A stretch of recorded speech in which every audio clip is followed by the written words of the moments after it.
1,000 bikes caters to motorcycles from the early 1900s to the 90s, and it caters to motorcyclists aged 17 to 93, which is the age of Titch Allen, who's going to be driving a Morgan.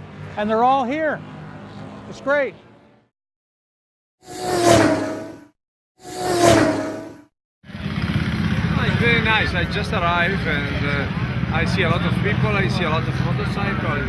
Very nice. I think we see all this motorbike only in England because the collection in England is fantastic. And I'm very happy to be here because also I have a nice remember from Mallory Park. I come back to meet all my friends. It's nice, and I think it's a very good exhibition. Well, thank you. It's a pleasure to meet you, sir.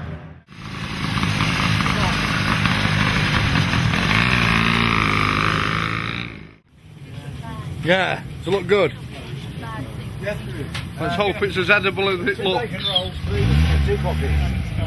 How's that for you? No tomato ketchup though.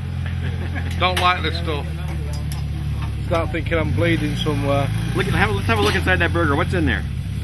Cheese, burger, onion, moutarde.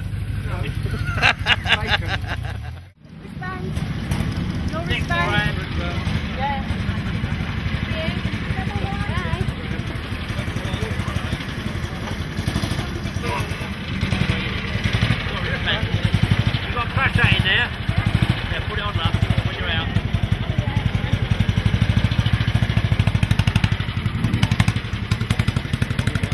You'll break the camera. You really will break the camera. How you doing? All right, thank you. What are you going to do out there today? What am I going to do? Tremble. He's asking me if I'm alright. Tell him I'm alright just yet. First time out on this machine, so the wife's a bit trembly like. I've not been on this one before. We haven't. We come last year on an old rally, 1924 rally, and this one is 1919. 1919 this one. And it looks it.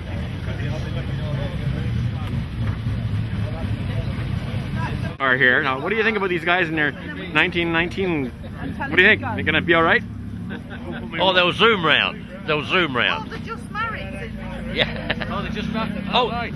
I've just been informed that they're just married and on their honeymoon, so they're up for a fast lap. Or something. Tell me, what are you going to do out there on a fine Saturday afternoon? What are you doing out there?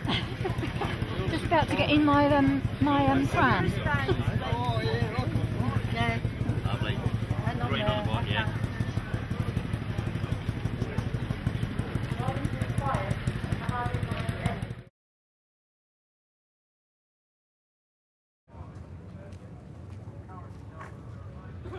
There's over 50 clubs represented here, one-make clubs, various sections of the VMCC, and we're going to circulate and ask the members of these clubs which are their favorite bikes in their stands and why. I'm Doug Ellis, I'm the chairman of the New Imperial Owners Association, and this is my favourite bike. It's 1934 Works TT machine, and I'm only the third owner of it. My name is Mike Griffiths. I'm the show organiser for the Rudge Enthusiast Club. My favourite bike today is the Rudge Auster, which has been in my family since 1940 as a family bike. Hi, I'm Nick Carter. I'm a founder member of the Historic Police Motorcycle Club. My favourite bike, I suppose, at the moment is this Triumph TRW, which I used to ride when I was in the Air Force. So I arrived in Germany as the motorcyclist on a camp. And they said, right, that's your bike over there, the TRW. But it wasn't just one, it was 14 of them. So I had a fabulous time. But of course, that's not my only claim to fame with the Historic Police Motorcycle Club. In fact, that's me in 1956 when I was a speed cop in the Hampshire Police in Christchurch. Hi, my name is Keith Williams. I'm with the Tifazzi Owners Club. This is my Ducati, big V-twin with electric start and centre hub steering. It's very unusual. Hello, I'm Ian Parsons. I'm Vice Chairman of the Scott Owners Club. This year is the 100th anniversary of Scott Motorcycles. This bike is a 1929 two-speeder. It's my favourite bike. It's light, it's agile, very nimble, and it's just super to ride. It just has 2 speeds, low and high, and it goes round corners beautifully. Very flexible engine, and I've owned it for about 15 years. I've rebuilt it myself and had many miles fun on it. Hello, my name is John Shepherd and I'm with the Brough Superior Owners Club. And this SS80 is my favourite bike. The reason why? I call it my holiday bike. Because I bought it while my wife was on holiday. Right, my name is Alan Webber. I'm a member of the Vintage Motorcycle Club, and my favourite machine must be this 1909 Rex. It's completely original, never been restored. It's very powerful, got no brakes, no gears, just get on and go, and that's life. Thank you very much.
So, that guy's Ducati, he's fast?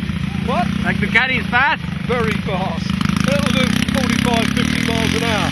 It's been timed in a sprint at over 40, so that's not bad going. If you think about it, for a 50cc engine, it'll wreck the bicycle though, that's the trouble, it shakes the bike to pieces. They wreck bicycle. Alan will tell you all about it. Per sec. So that motor Rex, ask him about the wrecking the bikes. Yeah. So it's hard on bicycles, that engine? Say that again? Your engine's hard on the bicycle? It's too much horsepower? It's far too much horsepower, yes. Oh, That's right. We've had to mod the frame quite extensively here because it pulls the frame round sideways. There's a fair amount of engine braking too. And when you pull away it coughs, it breaks something. It always breaks something. It either breaks the chain or the sprocket or the frame. So as long as you can ride it smoothly, it's okay. But it's direct chain drive without any cush, so it's actually quite harsh. So, but once they're going, they're a delight to ride. But not a lot of fun in traffic. Tell him about your spring.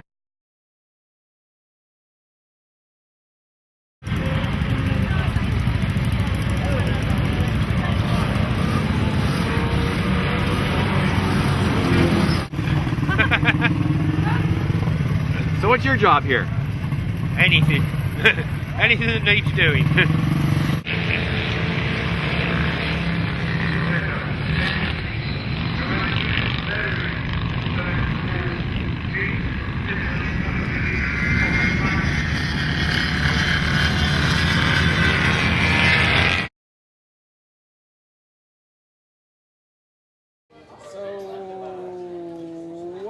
What do we got here? Well, Peter, we're at the 1,000 bikes, so we brought some bikes out of the museum.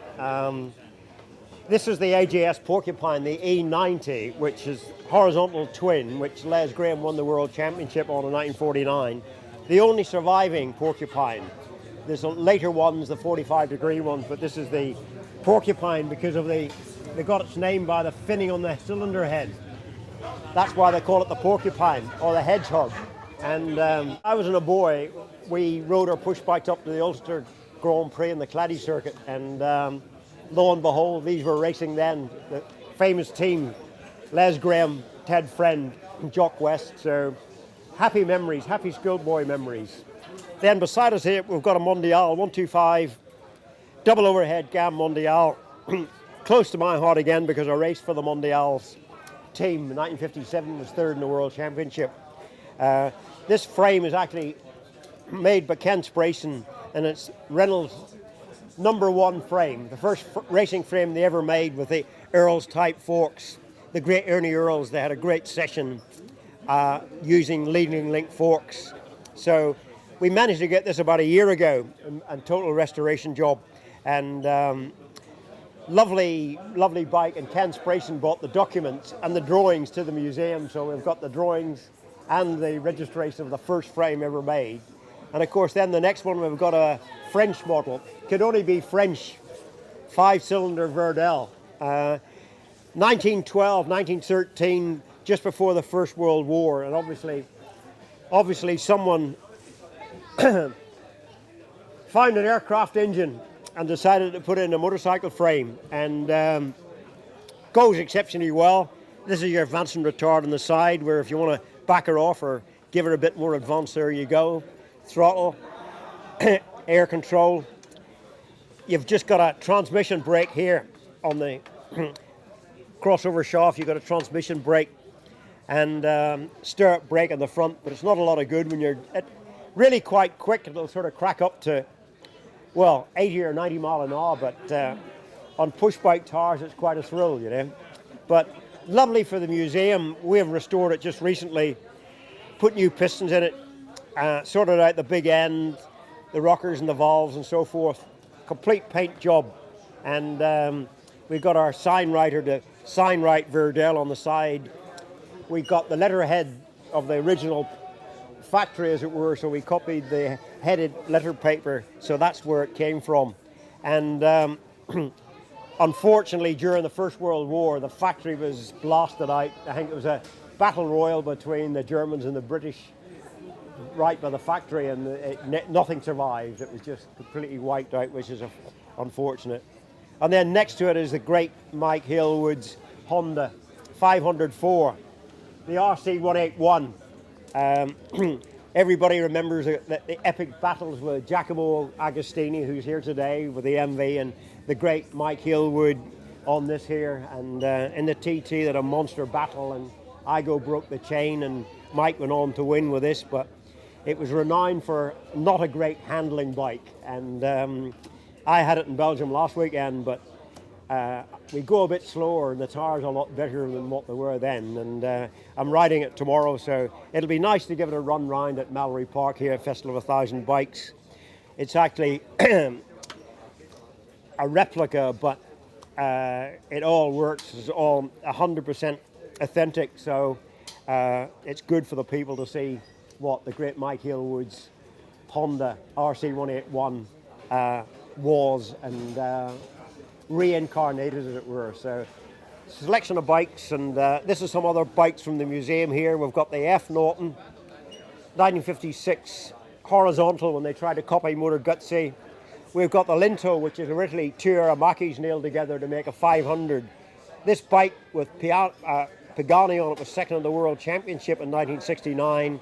We've got the AJS Porcupine, and then we've got Joe Wright's record-breaking Excelsior. That's a 1,000cc V-twin supercharged, running on methanol, and it did 183 miles an hour in 1930, so that wasn't hanging about. So, but anyway, Pete, I hope you've enjoyed a little chat about the bikes, and catch up with you tomorrow.